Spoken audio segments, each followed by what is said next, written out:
All right, why don't we go ahead and bring in our guest this hour. In court, they're about to show a picture that we don't want to show on camera, so it gives us an opportunity to bring in our guest for this hour. That is joining us in the studio, trial attorney Miguel Custodio. Miguel, thanks so much for coming to Court TV and talking with us about this case in studio. We've been listening to DNA evidence that's being brought forth on the stand, but I want to ask you about this. So what we're taking away from this case from one of the people that have been on the ground, talking about the defendant and his demeanor throughout this trial, in particular, some of the actions of him recently while in court, and his hands are very fidgety. When you are working with someone, when you are talking with someone or inside the courtroom, talk about the defendant's demeanor, and how important that is for them to act maybe a certain way. It's critical that you prepare your client to make sure that anything he's doing doesn't give certain signals to the juror one way or another. A couple weeks ago, I was on a jury, and I was a foreperson. And one of the things that a lot of the jurors focused in the deliberation room was how the defendant was smiling and laughing during certain parts of the victim's testimony. And that was something that really enraged them. And I thought, as a defense attorney, he should have really trained his client to act a certain way, to not be smiling, especially when it's the victim's testimony, not anybody else's testimony. It's the victim's testimony about how she got hurt, how he hit her allegedly, and he started laughing, and people really took it really bad. And so I think it's very important when you're sitting in that jury box, there's only a few things you're focusing on. You're focusing on the witness testifying and the prosecution and the defense counsel, and who else? The defendant, and obviously the clock. That's what they're all looking at. But when they were looking at the defendant, they just could not get over the fact that he was just a horrible person because he was laughing. And so it's critical that all the trial attorneys prepare their clients accordingly, because the focus is on that person. It's really on that person. And trust me, in this case, they are taking note of what's going on. And I can't get over the fact that you were an attorney being a juror. People don't know how rare that is. Most other attorneys don't want attorneys to be on their jury. Let's talk about the DNA, though, in this case. It's a little bit complicated. Who knows which of these jurors are really following all of these numbers, but we're hearing the name James True. We are going to be hearing the name Lloyd Kelly, who we just heard on the stand via Zoom. Is DNA that critical when you know the state, it's not very helpful to them, because even if this defendant's DNA is there, this is his house, this is his husband, but there are foreign DNA matches. That's big. It's big, and it's tricky with this DNA evidence, right? Because you run the risk, if you're the state, of confusing the jurors. Because if you have somebody who's dry like this expert, they're going to get bored right away. And they're going to start hearing, oh, there's foreign, it could have been somebody else.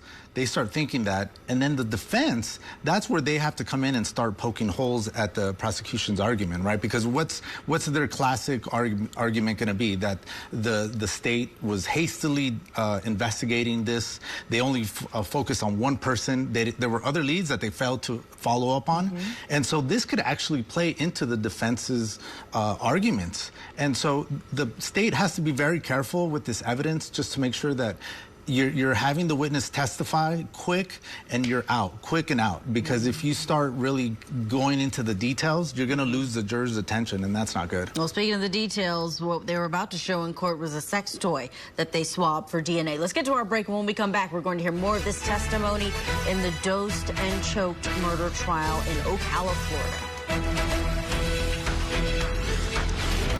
Now, when court resumes tomorrow, they are going to be presenting more translation evidence, recordings. Let's bring in trial attorney Miguel Custodio, who's with us to talk about that part of this case, because, Miguel, that was a huge part, that the defense is arguing or objecting to these recordings of the defendant, where he is allegedly saying, here's how I'm going to get away with it. My life is over if she is revealed as my girlfriend when I have a wife, I have 4 kids. But all of these translations, all the recordings are in Spanish, and these jurors don't have transcripts, but someone has translated it. Do you have any problem with how they're doing it in this case? I do, and I think that's why the defense has done a really good job of making sure that their objections are very clear, laying the groundwork for a possible appellate appeal in this case, if it goes against a defendant. There's always that issue of how accurate the testimony is going to be, or when it's in a different language. And so especially here, when you have a jury that's made up of some people that are Latinos, and they I'm assuming they know Spanish, and it's going to, when they hear it, they're going to interpret it a certain way, a different way than what the other people, non-Spanish people are thinking of how it's coming across. So it's something that you have to be very careful. But the state is doing a really good job, because the transcripts, they're damning. I mean, they are like really bad. And so I think they know that there's a potential for an appeal down the road, but I think they understand how valuable it is, and so that's why they're going forward with it. Yeah, it's a death penalty case. I was asking you about the defendant in the Swilly case that we were watching. Now, this defendant, when we've watched him throughout the trial, he's taken a lot of notes. He seems like he's actively participating. What do you think of that approach from a defendant? I think that's what you want. Okay. Because if he's just staring into space, I think that can lead different jurors to have different interpretations. Whereas if he's just writing, I think there's not too much you can take away from that. But I did see in an earlier segment of him kind of smirking. Ooh. And obviously that's not good. And as I said, the jurors are locked on this person, especially when there's a transcript. They're just thinking, how could you have said this? Yeah. And if he's smiling or he's smirking, that does not bode well for him at all. We will continue to keep everyone updated on that trial. Again, the jury has gone home for the day, so no more testimony. Still with us, trial attorney Miguel Custodio. Miguel, all right, so cross-examination here, and what we're hearing about are other individuals. And we heard defense counsel say this in opening statements, saying the state would have you believe that they thoroughly investigated other people and this is the guy. But defense counsel is saying, no, they did not do a thorough investigation of these other people. Yeah, and he's doing a good job. He's starting to mention other individuals' names, right? You keep hearing a James True. And even if the expert cannot say that the test came back with any of his DNA, at least he's dropping the name there, right? And that is meant to plant a seed in the jurors' minds, like, wait a minute, there's somebody else, there's other people. Did they really do a good job? And so he's doing a good job of planting that seed of doubt. And we just heard also Lloyd Kelly. He was actually someone who testified via Zoom. He said he didn't know either the victim or the defendant. He recognized some pictures of a room. His DNA profile is something that they looked at. Now, they did go and interview these people. They did go and try and figure out what was their cell phone location at the time. Do they have an alibi? Is that enough? How far do you have to go down these rabbit trails when you may have potential other suspects, but you have so much more motive for this defendant? Well, in this particular case, the motive is just, it's really there. Right? I mean, you have killing for a life insurance policy. We know that Smith was going to be leaving him. He was the breadwinner. So I think that there's quite a bit of a story there that the jury can go back in the deliberation room and say, of course he did it. Look why. Look, you know, look at the details, right?